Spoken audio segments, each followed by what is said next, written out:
my beautiful co-creators, Lilou here in beautiful Santa Monica with delicious Laila del Monte. It's good to see you here. Thank you. Last interview with Laila was actually in Paris, so this is definitely a worldwide living juicy living tour, and it's awesome to be spending some precious moments with a person like you. Thank you, and it's much warmer here too. It's much warmer than in Paris, and Laila wrote many books, but this is one of my favorite ones, the psychic communication with animals. So this lady has the capacity, you have the capacity to speak with animals and to see what they want to tell us. And even if they're lost, we can find them. Yes. It's quite exceptional. So what kind of communication is that? Okay, so I would call it communication instead of speaking. It's communicating with them telepathically, so I can feel their thoughts and their emotions, and I know what's going on. If someone comes to me with a problem, it could be a behavioral problem, an emotional problem, a physical problem, and it's called a reading, if you want. In English, we call it a reading, and I can find out what is the cause of the problem.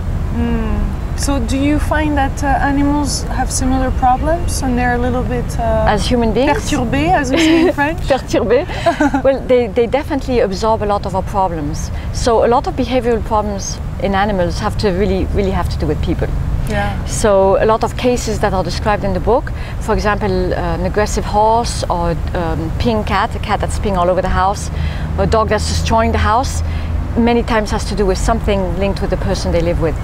The emotional, something going on emotionally with the person they're living with. So would you say they're really here for us they're really here for us on this planet, for us to support us? I don't know if they're here for us. I wouldn't go as far as saying this. I don't have the whole truth. But they choose to be with us and to share our life. But unfortunately, they do absorb a lot of things from us. Yeah. But yes, I think some animals are really here to help us. I think it depends on the cases. Yeah. So they do have a soul? Oh, of course they have a soul. Like this tree behind us. To me, they have a soul, yes, because they have consciousness, they have emotions, they have feelings, thoughts. Just they don't have the variety as we have. They don't have like constructive consciousness. Like they're not going to build temples or pyramids, but they do have consciousness. They have a sense of time, past, present, future, and to me, they have a soul, of course, because they're full of love. So what would be their purpose then? Their purpose? What are they trying to do? That's a good question. I think some just come to live a life like the way we do. They just come to experiment, and I think others come to share with us, and others come to bring us love or joy, or support. For many people live alone, and many people have hard time, and many people have told me if it hadn't been for my cat or my dog, I would have never been able to get through this or that situation. So I think a lot of them come to bring us support, just presence. Yeah. It seems also, some people told me that they find their animal dying, like they seem to sometimes give their lives for us. Yes. Is that possible? I think so too. When you mean that they die because they take on things, in that sense? Yeah, I think so too. It depends on the cases. There's many different types of cases. Yes. So how do you read, can we read ourselves animals, and or this is something to take very seriously? I know you take this very seriously. It's very serious because I mean there's the gift from childhood, so I'm lucky I have a gift, but everyone can learn it, and that's why I teach it to people, because it is something that we have innately inside of us. It's something anyone can do, but they've forgotten how to do it. We have the capacity to connect with any living being and to understand them, but we've forgotten how to do that because of our background and our education. So there's really nothing that we can do. We need to really learn and study. I think one has to really, yes. Can we intuitively already feel or sense some things depending on certain type of behavior?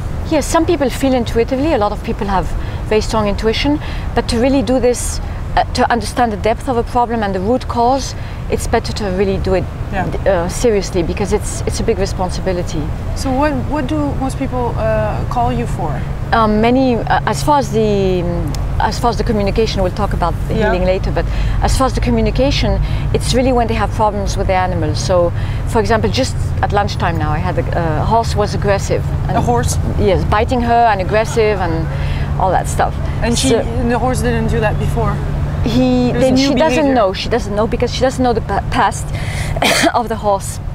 But really the problem in her case, for example, I remember because lunchtime is that she had a lot of anger towards her mom, and she learned how to go to ride horses as a child. She was 7 years old, and her mom taught her everything. But the mom happened to be a really difficult person, to put it nicely. And so she had a lot of anger and a lot of resentment to the mom. But she was from Switzerland, so she was taught to be very well behaved and a good girl, and not to say anything. So she kept all her emotions inside of her, and a lot of anger inside of her. And the horse was expressing all the anger that she had inside, and by biting her and by pushing her around. So I explained to her, I said, well, in this communication there's many layers. Of course, there's the past of the horse, was probably badly treated. The fact that the horse was never able to connect with human beings. There's the fact that she didn't know how to be in a leader position with the horse. She would just let the horse push her around, which had to do with the way she was in life with everybody. And then there was the anger in her childhood with the mother. So there's many layers in the communication, many things, and usually we can solve a lot of cases. Usually when we find the root cause of a problem, then the horse is not aggressive anymore, the cat stops peeing, the dog stops biting everything. So from the moment we point to it or understand it or see it, yes, it kind of heals itself? Not necessarily each time. It disappears? It brings it up to the conscious level. Yeah. Sometimes I have to do an extra communication. I have to speak to the animal. I have to do work with the animal to resolve the emotional behavior. Sometimes it resolves on its own. It depends. Every case is different. So what energy or frequency are they at compared to trees and us, for example? It's very different from a tree. There's more consciousness. It's closer to human beings, and domesticated. I'm not saying that trees don't have consciousness. It's just closer to the consciousness of human beings. Obviously, the more an animal is domesticated, the more the consciousness is similar to ours. A wild animal is different. Yeah. But they have the wide variety of emotions, same as we do. And they're afraid. Everything: fear, grief, jealousy, anger, a bit less, but also anxiety, separation, grief, all the emotions we go through. And unconditional love? Yes, definitely. They know that. Definitely. We can learn that from them, yes. Can't we? Yes, and that's why people love animals. They're a because gift. that's what they receive. It's a gift. Yeah. Yeah, and they don't have the ego. Yes, and. Do you meet animals that have ego? Never. I've never encountered. No. I mean, some animals have different behaviors. You can see aggressive dogs, or silly, or many are dominant. Many types of different behaviors, like animal, but not ego. Pride, ego, all that. That's a human terminology. And I love that last time we talked about those animals that get lost, and then you just you just feel them, and you can see. You can see where they were at and then find them again. Yes, I can. That is really cool. Yeah, well, because you access the consciousness of the animal. You feel where the animal is, so you can feel what's under his feet, what's around him. You get pictures. It's communication. And when did you discover that gift that you have? I always had it, and I kind of knew I had it, but I thought everyone else had it. But you were dancing flamenco before, yes, no? And so I dedicated my life to being a dancer. Yeah. A flamenco dancer, and it's only later on in life I got a lot of spiritual experiences and everything transformed for me. So I started doing this, and I got a lot of people asking me, so everything changed. Yeah. Would you say it's new channels that opened, or what allowed that? It happened, 8 years ago I started getting a lot of very strong spiritual experiences that changed the whole course of my life, and that led me also to the healing, and it changed everything. Which we didn't talk about on French TV, remember? Yeah, we didn't. No. And that's why I would love to go, to understand even more that, because it can help a lot of people too. That you share with us your experience. You want me to talk about it? Yeah, a little bit, if you're okay with it. Yes. In America, yes. Yeah. Well, first I was healed by spirit doctors in Mexico, and I had a lot of miraculous healings. And I was very sick when I was in Madrid, when I used to live in Madrid, and I nearly died, and I was healed by a Kabbalist. And I talk about this in the book. That was my first big experience, and that's when I started experiencing the other side. During that healing, when there was all these lights, and I was healed really miraculously, thanks to the prayers of the Kabbalist. And then I came to America, which is 17 years ago. I came to America. I used to live in Spain. And I was healed by spirit doctors in Mexico. I had knee problems and I was told I would never dance again. Wow. And I was a flamenco dancer, it was my profession. And they've been with me all these years, so it's 17 years now. And I had an operation by the spirit doctors, and it changed my whole life. I was able to go back on stage, and that's when I started a big career. And after that, a few years I started getting experiences, and then 8 years ago I started getting very strong, in quotes, spiritual experiences. It started in Yellowstone, and with the close to channeling, or I would call it with the other side. The channeling with the other side. I would call it. Basically it's just ecstasy. It's just experiences of bliss and ecstasy, and tremendous love. With a big open heart. It changed my whole life. Yeah. And my whole way of approaching life and seeing the life and death and everything. And then I went into the healing under the guidance of the spirit doctors. They taught me a lot. And they sent me a group, and since then we've been doing a lot of healings with animals, distance healings. And then very recently the channeling has started happening with, which I was going to mention to you privately, but that happened recently. It started in Lourdes, and I'm not a Catholic, but that's where it started. Yeah, it's a whole other story. That's another story. Yeah. That's interesting too. It's a whole other story. Yeah, yes. It's a new chapter of your life, would you say, that has started? Yes, yes. And I'll invite you to come. You'll see. You'll experiment it. Excellent, super. This is absolutely wonderful to that you're opening up like you are right now and sharing this, because it's difficult because I'm used to being in Europe.